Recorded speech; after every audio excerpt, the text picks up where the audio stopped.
এই শুভেন্দু, আমি মাহি বলছি। কি চাই বল। আমি ঘুমাতে চাই। আবার যদি এসব ফালতু কথা বলেছিস না, তোর পা গুরু গুরু করবো। রাখ ফোন। রাখছি। তোর দুলাভাই কোথায়? অফিসে আছে। কেন?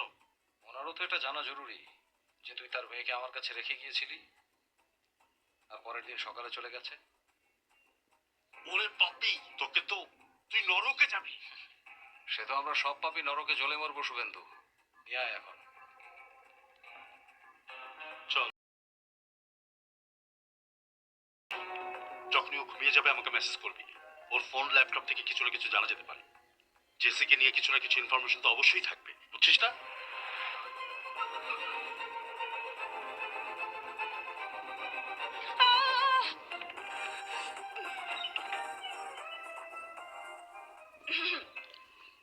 এই কলা, 15 মিনিট সময় দাও, অ্যাকাউন্টটা চেক করছি। বসো।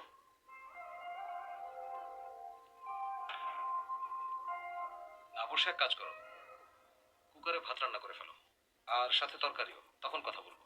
পারি না, করবো না।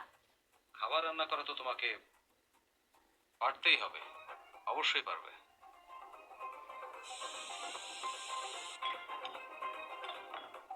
এই কলা, একটা কথা শোনো, আমি যদি খাবার না খাওয়ার জিদ করি তখনও তোমার আমাকে জোর করে খাইয়ে দিতে হবে।